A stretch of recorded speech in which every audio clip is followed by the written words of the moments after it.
Everyone's chatting. Welcome, everybody. Are we ready to start? Oh, get on.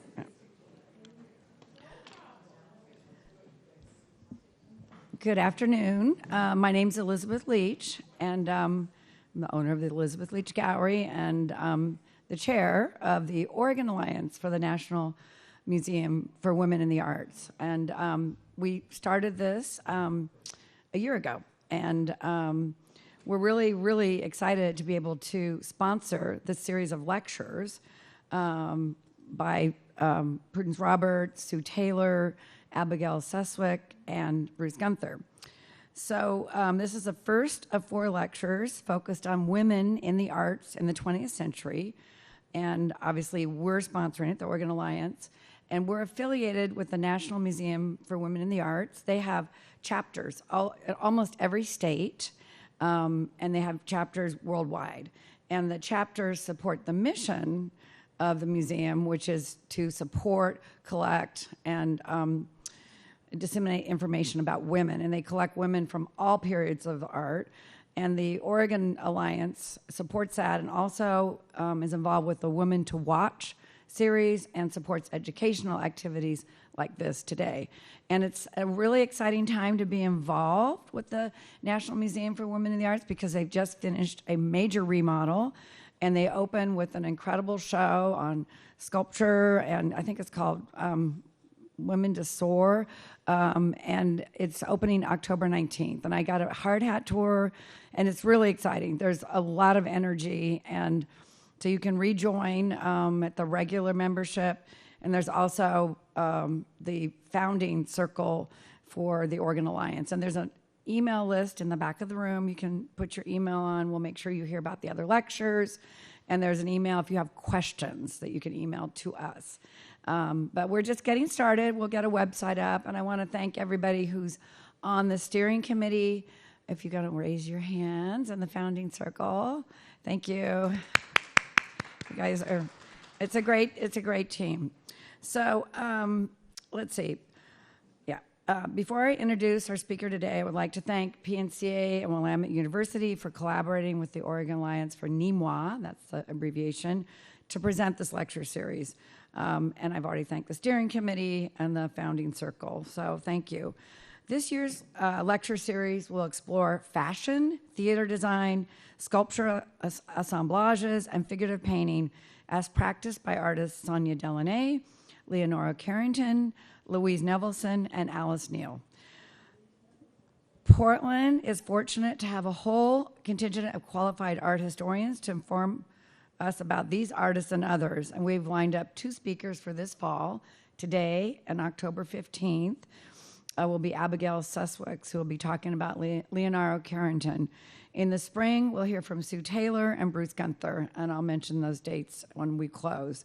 We also are recording these talks, and they will be on our website when we have that launched. Today, it is my pleasure to welcome Prudence Roberts, who many of us know. Prudence earned her undergraduate degree from the Sarah Lawrence College and received her MA from Reed College. Her thesis was on C.E.S. Woods and its contributions to Portland's cultural life at the turn of the century. After a decade of working as a journalist, Prudence became a research assistant at the Terra Museum of American Art in Chicago. In 1987, she accepted a position at the Education Department at the Portland Art Museum, and subsequently serving as curator of European and American arts, and then stepping up as interim assistant director in the early 1900s. And I love that period because Prudence was spending a lot of money buying art, which was a wonderful way to stay engaged in the community and build the collection. Following a research fellowship at the Huntington Library in 1999, Prudence became an instructor at Portland Community College, teaching courses on the history of photography, modern art, graphic design, and women in art. From 2004 to 18, she is also the director of the Heltzer Gallery on PCC's Rock Creek campus, and with colleagues at PCC and Portland State University, she established the Portland Women in Art Lecture Series in 2011, bringing feminist pioneers such as Carolee Sheeman and Juan Quick-to-See-Smith to speak to students across 5 college campuses. Throughout all these years, Prudence has published numerous essays on Oregon artists, including Amy Bay, Pat Boas, James Lavador, Brenda Mallory, Lucinda Parker, and many others.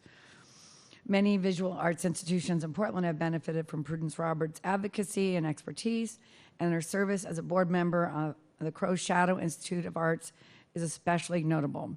We're very excited to have her here today to present our inaugural lecture in our series, so please join me in welcoming Prudence Roberts. Thank you.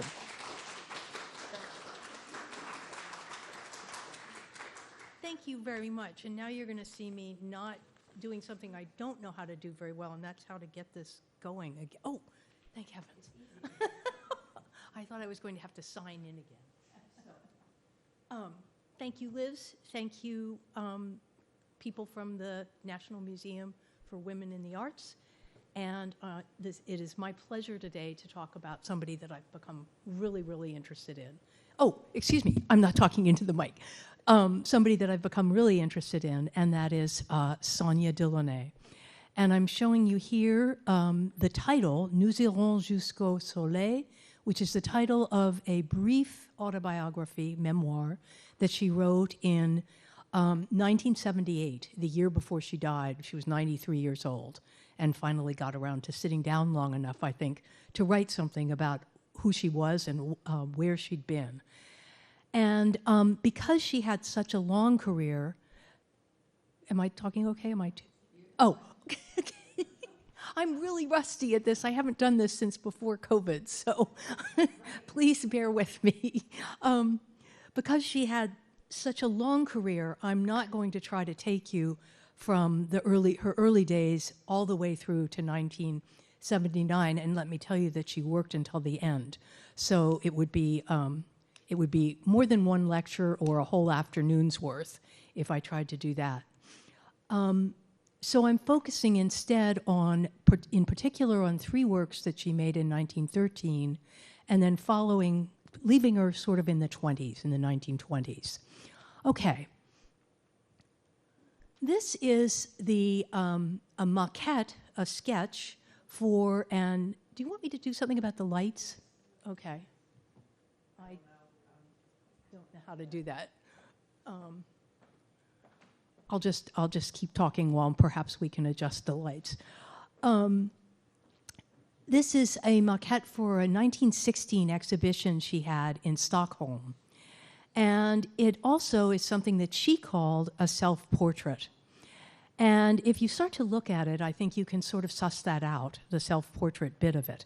But I'm showing you this kind of out of sequence because it encapsulates in many ways the themes, the ideas, and the interests that she would carry with her throughout her career. We're looking at the front and the back cover. If you go to the end of the word Delaunay, you can fold it there. And the front cover, if you start to look at the spheres and the arcs of color, you can begin to discern the face of a woman wearing a rather stylish hat and with a little red half-moon smile, sort of a Brancusi-esque figure, very simplified. And then her facet, so that is very emblematic of the style that she would develop, her fascination with color, her interest in spheres that were not only electric lights, but were the sun, jusqu'au soleil. And then on the back cover is the information about her, Sonya Delanay Turk, as she was then, and her fascination with, what would I call it, sort of correspondences between color and language. So she was a multimedia artist before, and a multidisciplinary artist before there was even a word for such a thing. She dabbled in all sorts of fields of graphic design, of fashion, of painting, of theater sets, and later of tapestries and rugs. She was, and she considered them all equivalents, as we'll learn. Okay, so let me just back up a little bit and give you a bit of biographical information about her, because she was somebody who was transnational, somebody who left behind a lot of pieces of her life to move on to other places where she felt she would be more comfortable. Not always, I don't think, I wouldn't say that at age 6 she decided that she would be more comfortable somewhere else, but she was born in, she was named Sarah Stern. That was what her parents called her. She was born in Odessa, which is now Ukraine, but was then Russia, to parents of very modest means. And at the age of about 1890-91, she left Odessa for good and was adopted by her mother's brother, Henry Turk, and his wife. So she had a second set of parents, her aunt and uncle, in St. Petersburg. And they were part of a prosperous sort of haute bourgeois class in St. Petersburg. Secular Jews, she really never considered herself except, she didn't really think of herself as a Jewish woman, although she didn't want to become a traditional Jewish woman, if that makes sense. So under the tutelage, under the care of her new parents, she received a wonderful education. They were interested in the arts. They were interested in music, theater, literature. By the time she was in her late teens, she was fluent in French, in German, in English, and in Russian, and read and corresponded and wrote in all of those languages. She also showed an early interest in art, and one of her parents, her new parents' friends, suggested that she go to art school. So in 1904, she went to Germany, the second of her big moves, or the third, no, second. I'm not good with math. And she went to a small art school called the State Academy of Fine Arts in Karlsruhe, which is a small city on the west side of the Rhine River, across from, not far from Strasbourg in France, so across from Alsace-Lorraine. And it was an academic school. It still exists. It's still a reputable school. And less than 2 years later, she decided that where she really belonged was in Paris. And so she arrived in Paris in 1906, and that's better, isn't it? And studied again, took classes, I would say, at a small academy, the Académie de la Palette. But more importantly, she started to go to art school, to exhibitions. She had some money from her family. She got herself a studio in Montmartre, and she started to meet people, and she started to really look at things. And she said later that that was where her education began. So just to set the stage and to put you into the milieu of what she was seeing in Paris, before I show you any more of her art, I want to just run quickly through some images of artists who were working in the 1900s, in the 19-teens, just to show you that she was in a fascinating and complicated place at a fascinating time in history. And so she was looking at, and I'm not going to talk about these so much as just hold in mind the kind of style, the kind of color, the flattening and abstracting of forms that you will see in these images. And you can see later how these things work into her art. I'm showing you this slide by a Russian artist, who's Natalia Goncharova, who spent a lot of time in Paris because, and this is an early work by her, she later moved towards abstraction, because another piece of Sonya's visual vocabulary was were the colors and the styles of embroidery, of folk art, of the kind of popular engravings, of icon painting, that sort of rich history of that she remembered all her life from her childhood. This is Kandinsky, who is just here on the verge of abstraction. Like Delaunay, he was Russian. He was very much influenced by the folk arts, by painting on glass, by things like that were part of his childhood memories and something that he remembered in his color. And then perhaps more important influences were the works of Henri Matisse,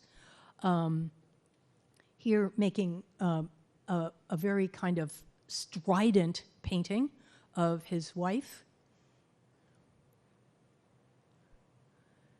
And then his famous blue nude, Souvenir of Biskra, done in 1907. Again, this is at a point in his career when he's just about to jump into something else, but it also shows an interest in patterning, in decoration, in, again, the flattened figure. And then this is André Delaunay, who, like Matisse, was part of the Fauve school, making this utterly colorful, surprising painting of a modern city, of London, with its tall buildings, its plumes of smoke, and this kind of absolutely anti-natural color, not at all naturalism. And Paul Gauguin, who was, all of these artists were being exhibited in small galleries and maybe even in larger ones in the case of Matisse, Cézanne, Van Gogh. So Sonya would see these things in her wanders through Paris. Georges Braque, moving into his co-exploration of the beginnings of Cubism with the artist Picasso. And this is a portrait done in 2010 by Picasso, Analytic Cubism, a portrait of a person who would play a very important role in Sonya Delanay's life, or Sonya Turk, as she was then known. And that is a man named Wilhelm Ude. And Ude, along with another art dealer named Daniel Henry Kahnweiler, were the early champions of first the Fauvist artists, and then in particular of Picasso and Braque. Ude was German-born, came to Paris a little bit before Sonya Delanay, and opened a gallery where it's called the Notre Dame des Champs, and he championed a number of these artists. And Sonya met him through one of her teachers in about 1907, and started going to the parties or salons that he held at his apartment. And he made a studio visit and eventually showed her work along with Picasso, Braque, and others. Ude was one of the few people, so Sonya knew about this painting long before the public knew about it, this kind of shattering norms painting by Picasso, which stayed in his studio, wasn't seen in public until 1916, and then not again until the 20s when he sold it. So Sonya knew about this. And this is a picture of the two of them together in about 1908. He had already shown Sonya's work in a group show the year before with Picasso, Braque, Raoul Dufy, André Delaunay, other artists like that. And in 1908, he gave her a solo exhibition at his gallery. Later that year, she was getting pressure from Russia, from St. Petersburg, to quit the art stuff and go home.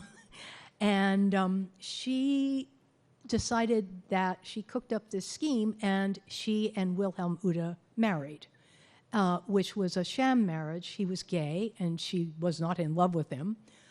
But it gave her an excuse to tell her family that no, she was now a respectably married woman and not gallivanting around Paris. And it gave him, if he needed it, something of a cover. And they were very good friends. They remained good friends, although their marriage lasted about 2 years. They remained good friends until his death in the 1940s. About 1946, I think he died. Another thing about Ude. He, like Sonya, lived through 2 world wars. Like Sonya, he was Jewish. His first collection of art and everything in his gallery was confiscated by the French state after the First World War and sold as enemy property because he was German. And then during the Second World War, the occupation of Paris, his whole collection and everything in his gallery was stolen by the Nazis. But he persevered, actually, came back to Paris after the war. So this is one of Sonya's early works, and it really, her early paintings really don't have much to do with what she was to achieve later. You can see that she's under the influence of German expressionism, of the patterning of the flattening of the form. She never attempted another subject like this, but it was one that she showed in this 1908 solo exhibition, along with this, which I think gives us clues, more perhaps better clues, into what she's going to do later. Again, her interest in color, the patterns speak to the kinds of patterns and textiles that she would later develop.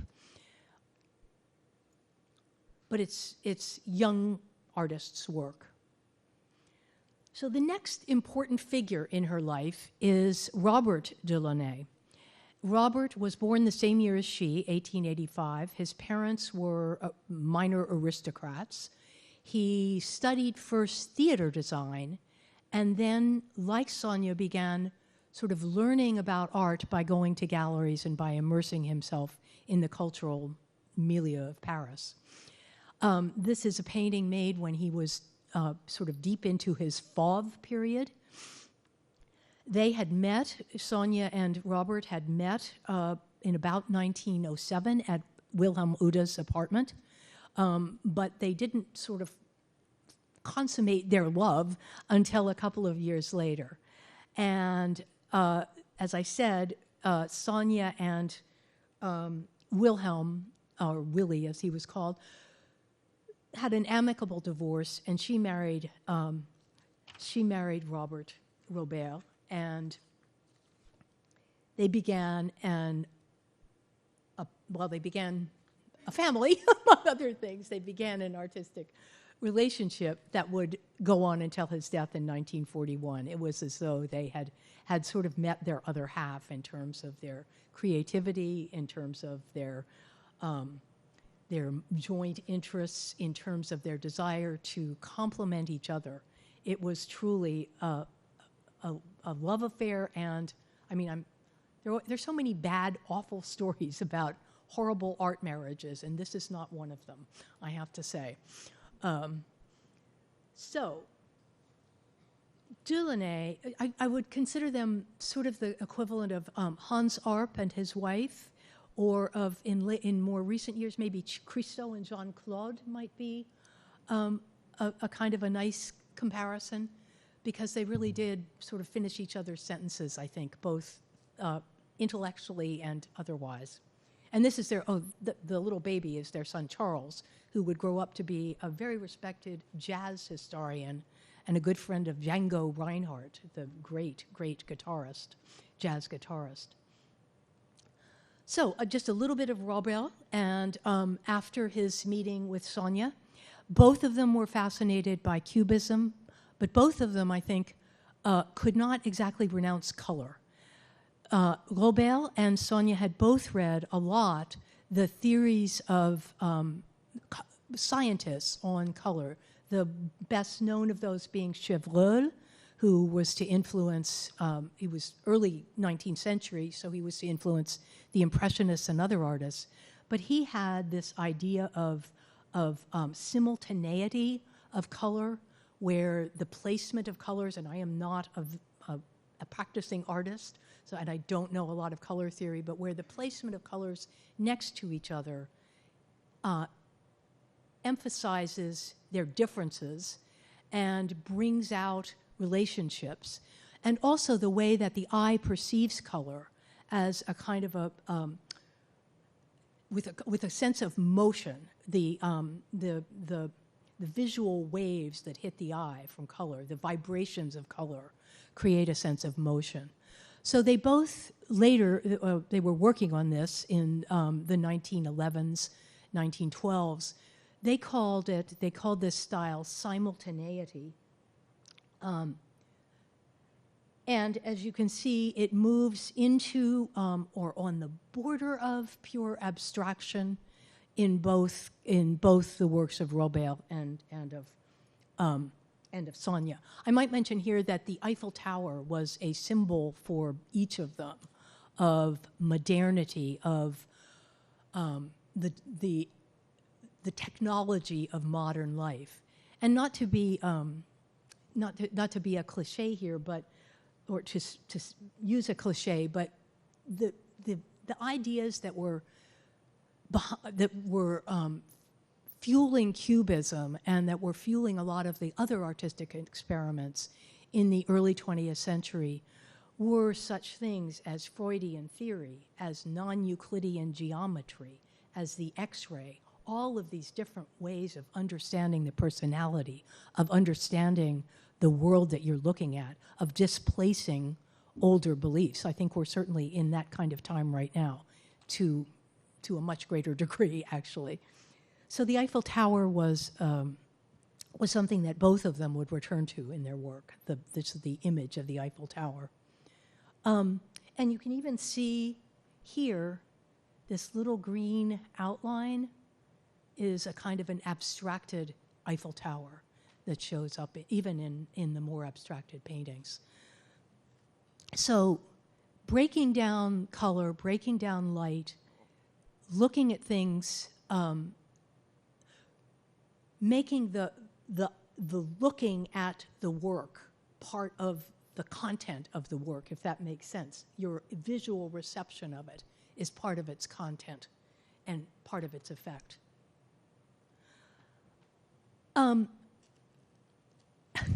So this is, in 1911, Sonya went back to one, or didn't go back to, she never sort of left it, made this piece that she considered one of the turning points of her career. It was a quilt or a coverlet for her son's cradle. Not a very large piece, and it's now, I haven't been telling you where things are and stuff. I thought that would, but ask me later if you want to know where things are, okay? This is actually at the Pompidou. So when it was finished, the arrangement of the pieces, it harkened back to, she said, to things that she'd seen in her childhood, the kind of the patchworks of folk art and so forth in Russia. But it also, and she wrote later, when it was finished, the arrangement of the pieces of material seemed to me to evoke Cubist conceptions, and then we then tried to apply the same process to other objects and paintings. So she didn't just grab up some scraps of fabric from around her house. She went out and bought special pieces to, again, create a kind of, I think it's faded a bit since it was first made. It would have been brighter, but to evoke that kind of idea of simultaneity, of colors pushing up against each other, of jumping forward and backward. Okay, this is not the greatest slide. I could not find a good image of this, but we're moving now to the year that I want to spend the most time on, and that is 1913.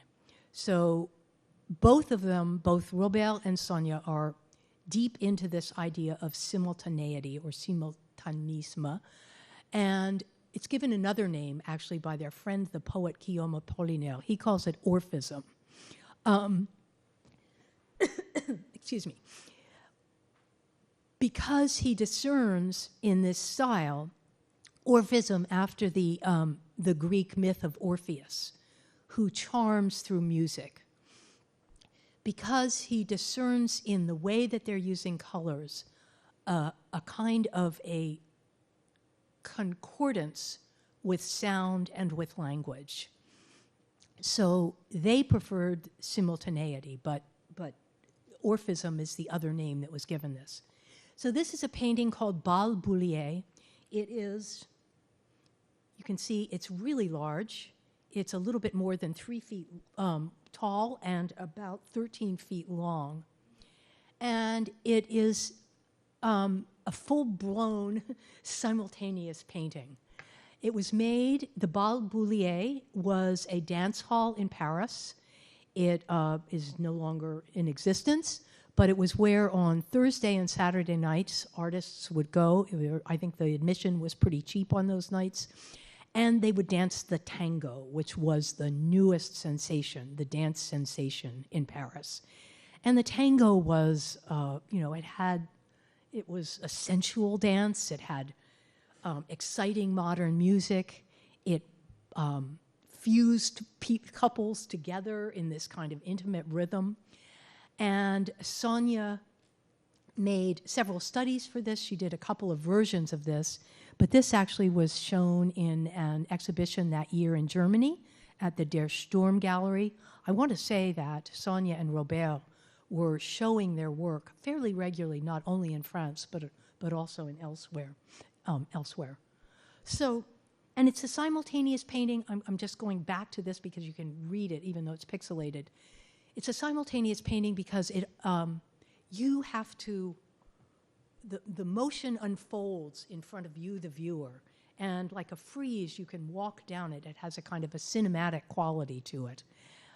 And you either follow these barely discerned forms that emerge from the color as one couple dancing down the length of the canvas, or perhaps of several couples, illuminated by electric lights. The Bal Bullier was filled with new electric lights that cast a kind of a prismatic effect when you looked up at them. So it was this excitement of modernity. It was all about movement and color and light. And these are just a couple of other examples of paintings of public spectacles. On the left is Gino Severini's dynamic hieroglyphics of the Bal Tabaret, another Paris dance hall. And I might say that Gino Severini, well, not obviously, but he is Italian, like other Italian artists of the Futurists, other German artists, other Russian artists.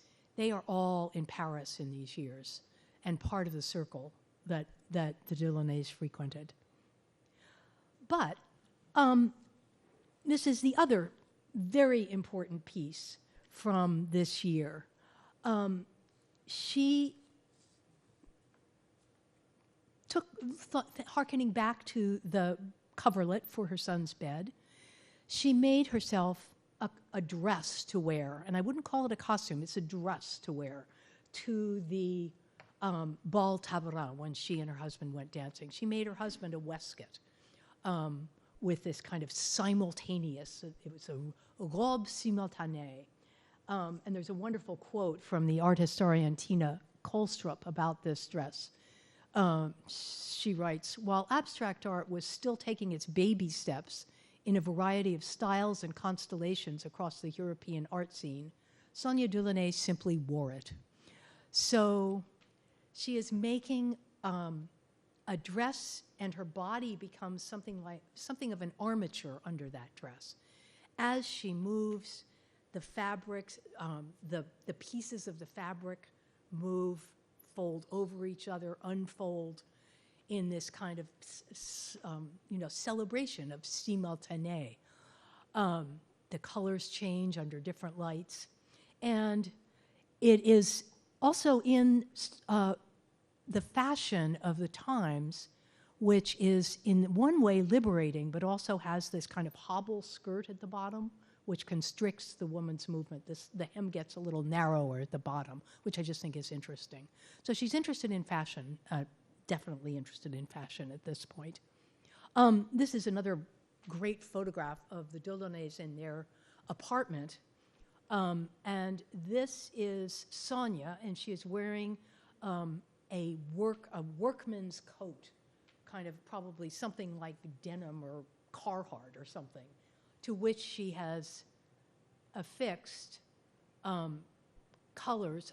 I wish it would be great to see this in color, simultané colors.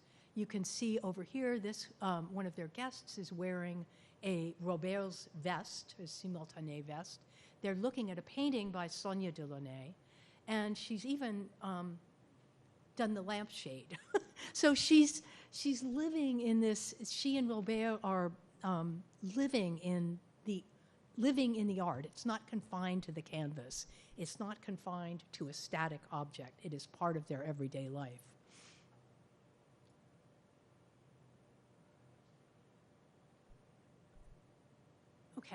painting is a form of poetry. Colors are words, their relationships, rhythms. The completed painting, a completed poem.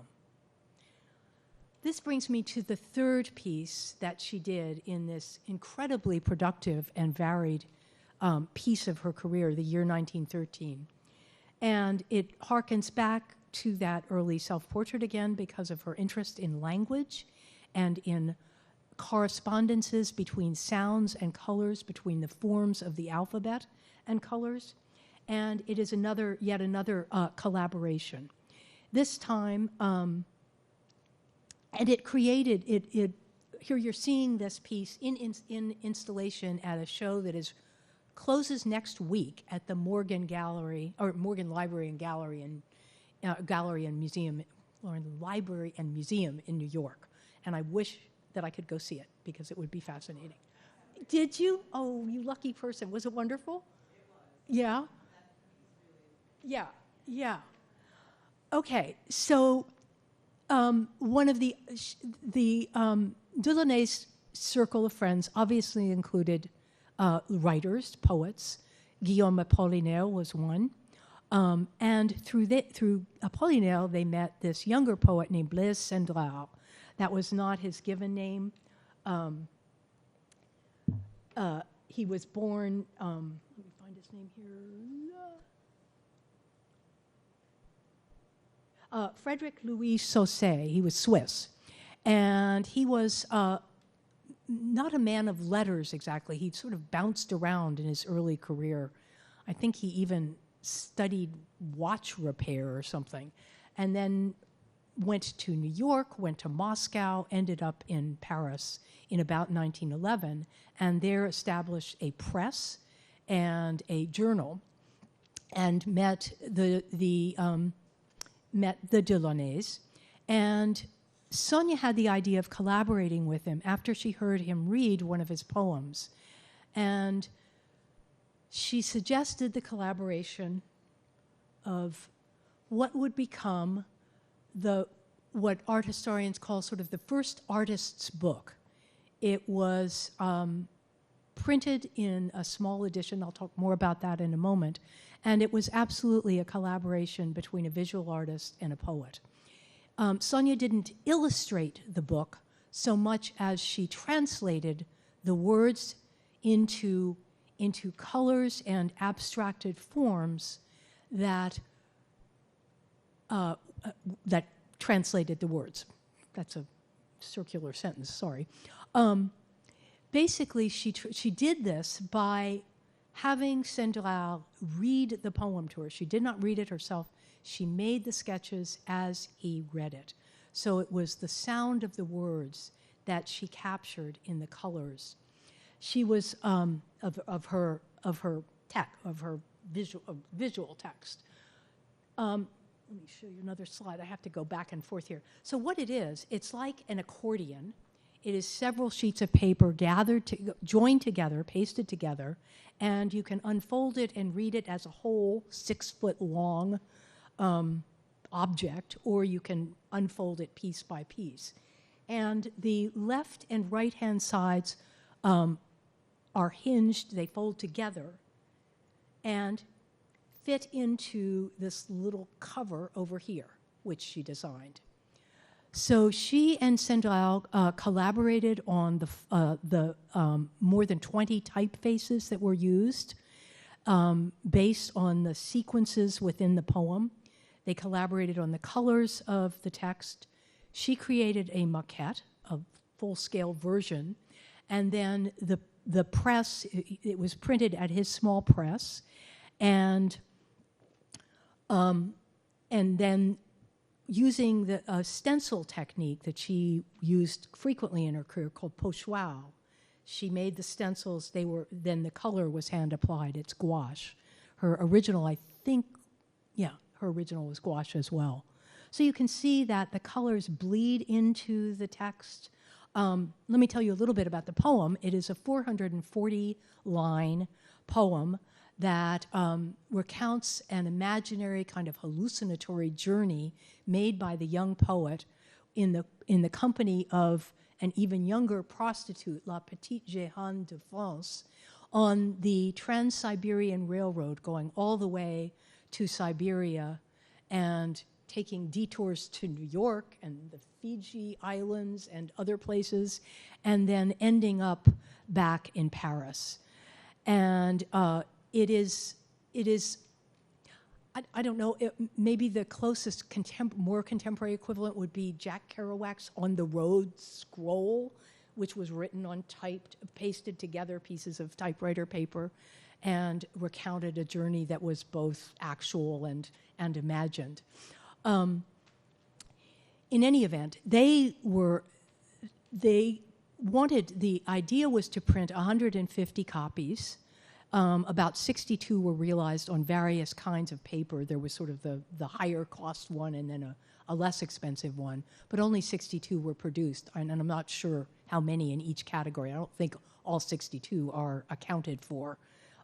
You can't, actually, Yale University Press a few years ago did a replica, and I thought, oh, I'll go buy that. And no, it's something like $3,000 for the replica. So, and the real ones go for, obviously, in the hundreds of thousands. So the Morgan Library just acquired a copy in 2021. So, and you can see at the very top is printed the railroad map of the Trans-Siberian Railroad. And if we had more time, I'd read you some of the verses because they're really wonderful. It's a great poem, actually. And there at the very end, and this is again as a pixelated image, I apologize for that, is of course the Eiffel Tower. If the whole edition of 150 copies had been realized and laid end to end, they would have equaled the height of the Eiffel Tower, which also dictated the dimensions of the version. Isn't that a cool thing? I really love this so much.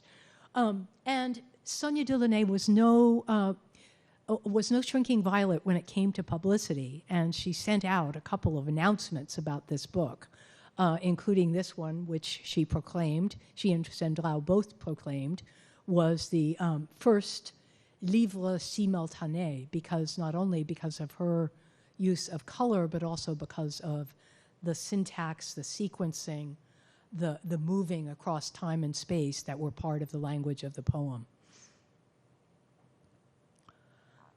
This is a painting she did the next year, one of a series of paintings that were based on her reactions to, or one's reaction to, looking up at the electric streetlights that were starting to fill Paris and other cities as well.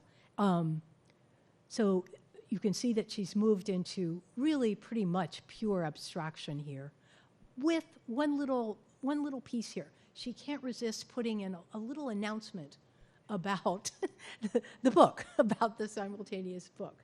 This is one of the advertisements that she created, and also a kind of a ribbon that went around the cover of the book, proclaiming her. Okay, 1914 is also maybe not so much an important art year, but yeah, it is. In 1914, the Delaunays are on vacation in northern Spain, and the First World War breaks out. And Robert has, I think in 1909, was declared unfit for military service. He had a weak heart. He could not serve. So rather than go back to Paris, they decided to wait it out in Spain. And for the next 6 years, they lived in various parts of Spain and in Portugal. And that's when, well, we'll see that other developments happen in Sonya's career at this point. First of all, northern Spain and then Madrid turn out to be really hot, and Robert has trouble working, and so they take up the invitation of some friends and move to Portugal, and move to this wonderful villa on the coast in Portugal. And Sonya is, and Robert too, are transfixed by the vegetation, by the ocean, by the cactus that grow in their backyard. Sonya feels as though she's living in a dream after the years in Paris. She has not been she's been an urban person most of her life. And she really finds great joy in the open air markets, in the costumes or the apparel of the peasants, the songs, the music, everything just sort of inspires her. And this is one of her paintings, one of many paintings she did, probably about 6, of a open air market in the small town of Minho. And you can see that as she would do all her career, she's moving back and forth between elements of figuration and pure abstraction. So you can see in this market scene the image of an animal here, a horned, probably a cow, and maybe some figures, and in the background the aqueduct, the old Roman aqueduct that ran through the town. The colors here, and I cannot vouch for any of the utter accuracy of any of the colors. That's just really hard to do in PowerPoint. But I long for slides, actually, the color that you got through slides. But she and Robert were working with this technique that mixed encaustic wax with oil paint. And it was an arduous process and not one that they pursued after a couple of years I think in Spain and Portugal. But that explains something about the diffusion of colors here that I think is not due to pixelation. But you can see that she's still interested in kind of capturing the motion through color, through vibrations of color, and music as well. She was just transfixed by the mysteries and the profundities of flamenco, the dancers, the singers, the musicians. And these are 2 of there were studies for these. One is called the Grand Flamenco, and then another is the Petit Flamenco. It's really a gouache study. Again, the one on the left, the larger one, is done with this wax technique. And you can discern the figures of the singers and then of the noise, the music becoming more and more diffuse as it leaves its source and comes out towards the viewer. And then moving into purely abstract form over here in this little gouache study, simply about the poetry of the music. One more from this period. This is again oil and wax on paper laid on canvas, and just came up for sale. I stole this from a Christie's catalog where I think it was $600,000 for this a couple of years ago. So her prices have, not that I look at prices so much, but I just thought that was interesting. So again, fusing abstraction and representation.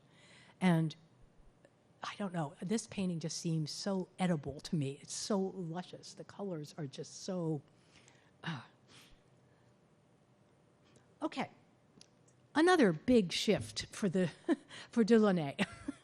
In 1917, the 2 of them are living briefly in Barcelona, and they get word that the October Revolution has happened in Russia. And Sonya's regular, steady, not inconsiderable income is gone. And so she determines that Robert is not the one who's going to be the breadwinner in the family, and that she will need to step up to that task. And rather than, I don't know, go out and get a job as a typist or a teacher or something, she takes what she loves to do and simply takes it in another direction. In Madrid, they meet. She has another great introduction. She's always meeting the right people. The Delaunays meet the great Russian impresario Serge Diaghilev, who started the Ballet Russe in 1909 and toured it through Europe. It even came to America, although he didn't come with it because he had a fear of the ocean. But he had originally, Cleopatra was one of the ballets that he had done originally in 1909, and all of the sets and costumes had been destroyed in a fire. And he turned to artists, as he did throughout his career, to create the designs. He had worked with people like Picasso. That's the one name that comes to mind right now, but he had worked with a number of other avant-garde artists. So Sonya volunteered to take her understanding of color and fashion and of textiles and create the costumes for Cleopatra. Robert Delaunay, back to his theater training, did the sets for the ballet, and it was performed in 1918 for the first time in London. But here are some of her sketches. And then here is the original costume that I find, it's incredible that it's in this beautiful condition. It's at the LA County Museum of Art in their textile collection. But you can see that she is, again, kind of looking back at some of the traditions from her childhood in terms of colors and the idea of costume. But then she's making something very, very modern and very much in line with a kind of a craze for things Egyptian that is happening in Paris and elsewhere at this same time. This is a little before the King Tut discovery, but people are interested in, these aspects of culture and of design. And this is the dancer modeling for publicity, modeling the costume in this wonderful photograph. I don't believe she wore those shoes for the ballet itself. I hope not. And this is one of Robert Delaunay's stage sets. So I've just peppered this with a couple of quotes that I think explain her very well, and she explains herself probably better than anybody. No gap between my painting and my so-called decorative work. I never considered the minor arts to be artistically frustrating. On the contrary, it was an extension of my art.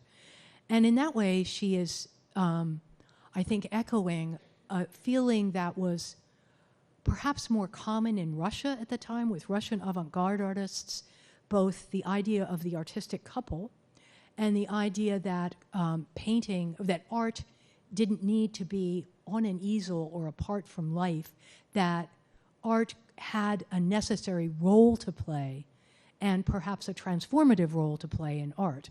And you see that echoed later in the Bauhaus, of course, in the idea of functional design in clothing, in furniture, in other areas, as well as sculpture, painting, dance, theater. So this is a painting she made based on, I think this is fascinating, based on her designs for dresses and for textiles. This is, I believe, at the Thyssen-Bornemisza Museum. And it actually replicates in one case, an actual pattern that she realized in fabric.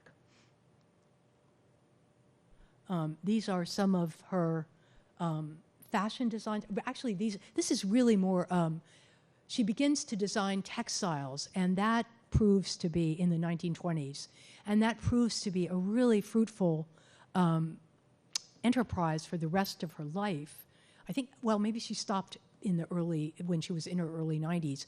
But she works particularly with a couple of silk mills, and she also worked with a small department store, a very prestigious department / interior design store in Amsterdam called Metz & Company.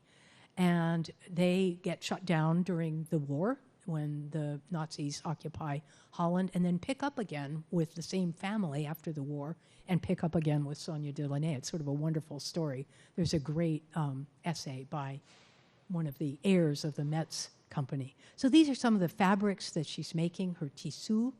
And she is finding international customers or clients for some of her work. This is a coat that she made for the film actress Gloria Swanson.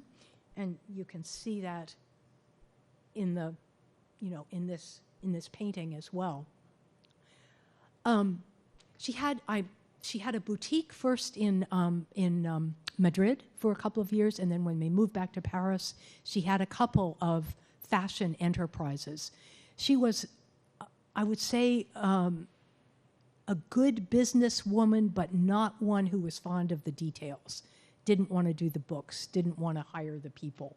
So I don't think she went belly up exactly, but it wasn't something that she was interested in. She was interested in the creative aspects of it, and certainly in making a living and keeping food on the table. But among the people that she hired both in Madrid and in Paris, and I think this is interesting, are a lot of the women who came from aristocratic families leaving Russia. And the fashion houses hired them apparently because they had beautiful manners, because they could speak to customers.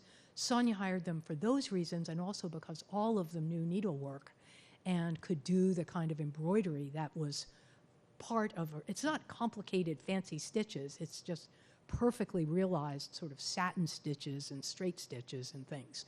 This is embroidered on wool, so you can imagine what this coat weighs, actually. This is another just spectacular one of her designs, so many of which I think could be translated very easily to wearing today. Her bathing suits were often made of wool, which just seems impractical and uncomfortable, but here are some of them. In 1941, Robert, they flee Paris again because of the Nazi occupation. They go down to the south of France. He is very sick with cancer. He does not survive a surgery and dies in 1941. And she spends a couple of years, I think, regrouping, ensuring that his career is known, that his work is collected, that it is exhibited, that it is in order.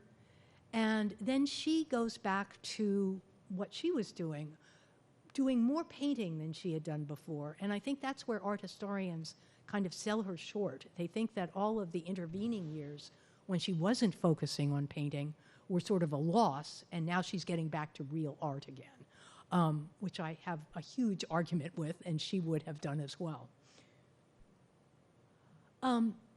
In recent years, there's been a lot more attention to Delaunay.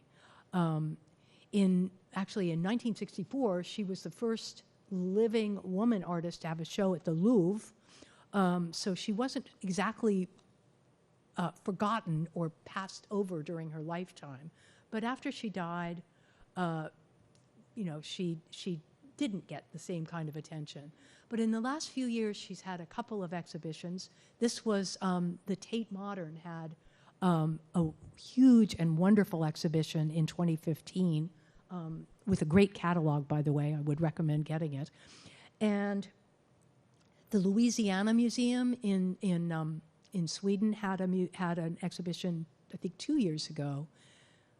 These are some of the views of her paintings, installation views from the show at the Tate.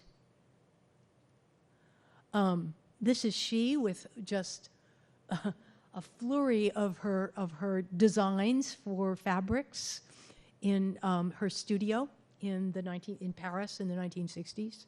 She comes back to Paris eventually from the south of France. And then I wanted to point out a couple of works that are in museums that we're talking about today.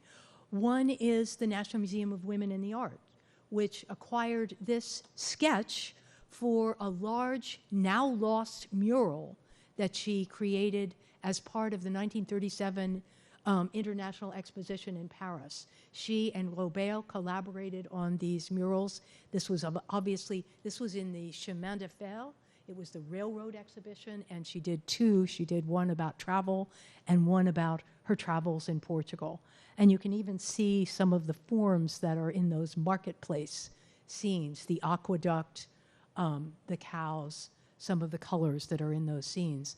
So that is at the National Museum of Women in the Arts, as is this later etching and aquatint in her in her final years, I'd say in her last decade or two, she also did a lot of printmaking, and she also made a lot of designs that were translated into tapestries and especially fabrics. She had an arrangement with Aubusson for a while.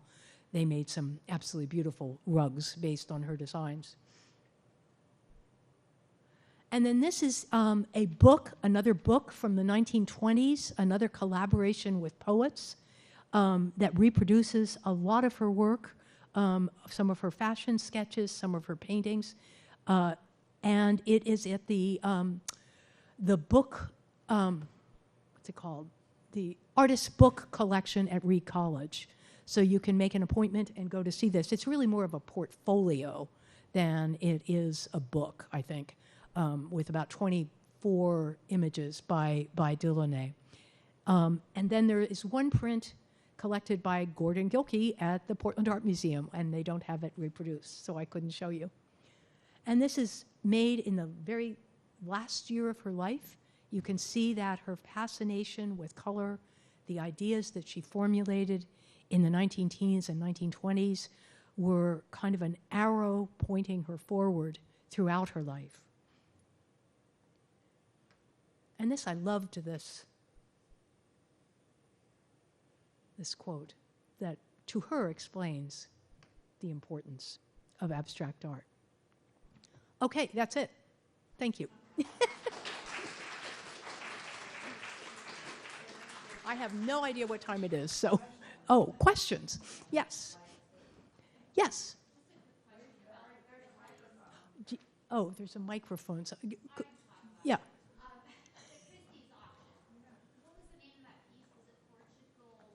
Still Life, yeah. I don't know off the top of my head.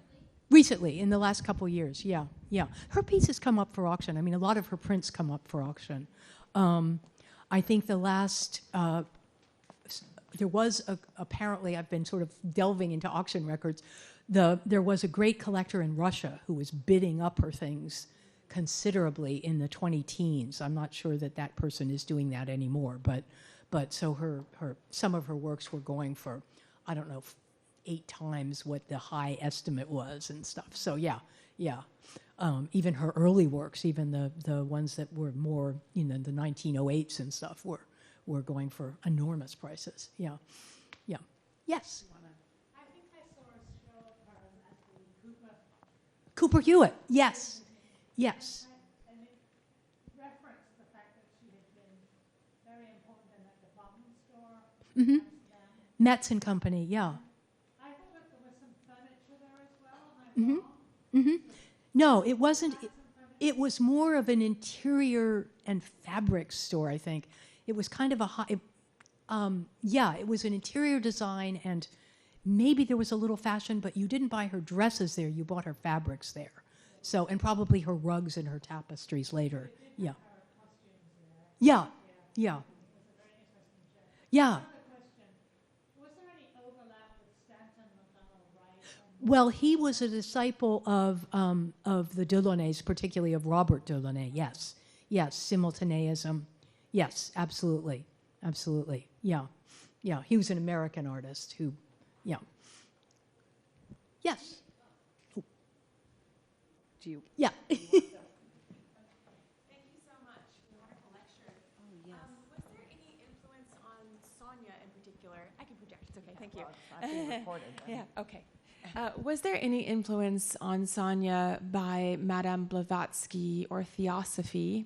I'm thinking a little bit of the contemporaneous work of Hilma af Klint and the interest in spirituality with women in abstraction at this time. Right, Could you right. find any trails of that? No, not at all. And I don't believe that that either she or Robert found any sort of. They didn't espouse, for instance, the ideas of Kandinsky concerning the spiritual. No. Although she did translate Kandinsky for her friends in Paris. So, but yeah, no, I don't think that was a part of it. She escaped unscathed from World War I, despite the fact that her birth certificate said Sonya Stern.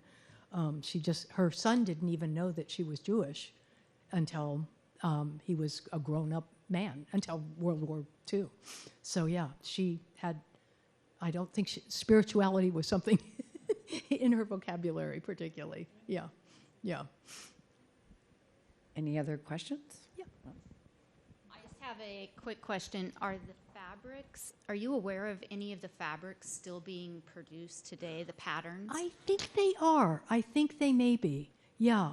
They're yeah. very beautiful. They are absolutely beautiful. No, you can, I have a whole book of her fabric designs. I used to be a seamstress. I mean, not a seamstress, wow. but a sewer, and I would have loved to use some of her fabrics. Yeah. Great. Yeah. Yeah, there's so much that's contemporary about her work, about her style. And I didn't mention also, I can go on forever, because there's so much to say, but she did know Coco Chanel. She did know the Poiret fashion house. She didn't want to go, or Poiret fashion house. That's Agatha Christie, not fashion. She didn't want to go into partnership exactly with anyone. She did have a brief partnership with another fashion designer whose name I'm not sure to pronounce, Heim. But she was independent. I mean, she was really doing it for the art of it, yeah, she was really doing it for the art of it. And as she said, it was just another, she wasn't confined to the easel, to the painting, to the painted surface. Yes? Is there something I was missing with the Cleopatra designs? Because they didn't look like they could dance in those costumes at all. I agree. I mean, unless there's panels that float out or something. I suppose you could sort of, Yeah. I don't know. But apparently she was, Cleopatra was, I didn't get into this, and I want to know more, but she appears on stage. Remember, she rolled in a rug, and so that's the first image of Cleopatra, and she's unrolled in the ballet from this rug, and then she, I suppose, manages to stagger to her feet in that costume and do something like dancing. Yeah. Yes. Do you think she was taken seriously in the world of painting as much as her husband? I'm wondering if the fact that she did do other things like fabric design, if that Diminished her. maybe did in her lifetime, and later. I don't know, when she started to be more appreciated. Definitely later. She was showing during the First World War and before. She was showing along with him at I mentioned the Galerie der Sturm in Berlin, which was one of the most important avant-garde galleries. Herwarth Varden, who published the Der Sturm journal for many years. She was showing there, and she was showing in Sweden. She was showing her paintings. But I do think that her reputation in art circles suffered. I don't think she lost any confidence in what she was doing. She considered it equally important. And the reevaluation of her that has come recently is, I also meant to mention that you can also see her work in a show that's opening at LACMA called Woven Histories, Textiles and Modern Abstraction. And she's in there along with people like Marie Watt and Andrea Zettel and, many others. So she is still, a force to be reckoned with there. But I do think that, yes, her reputation suffered, particularly in the 60s and 70s. And when she was interviewed at the end of her life, she was like somebody like Georgia O'Keeffe. When the interviewer, who was a feminist art historian, asked her about feminism, she was just, no, I don't, I'm not angry. I did what I did. It was just something that was baffling to her because it had sort of had nothing to do with, at the age of 94, you're not going to look back. She fought her battles, and she moved the needle. So, yeah. Any other questions? Prudence. Well, thank you very you. much. Yeah, That was great. Thank you very much. A great launch to our series. Thank you. I always learn something from these people who are so erudite. So next, October 15th, here, 2 o'clock, will be Abigail Suswick on Leonard Carrington, and then this spring, March 17th, Bruce Gunther will talk about Louise Nevelson, and then April 21st, Sue Taylor on Alice Neal. So thank you, everybody, for coming, and continue the conversation.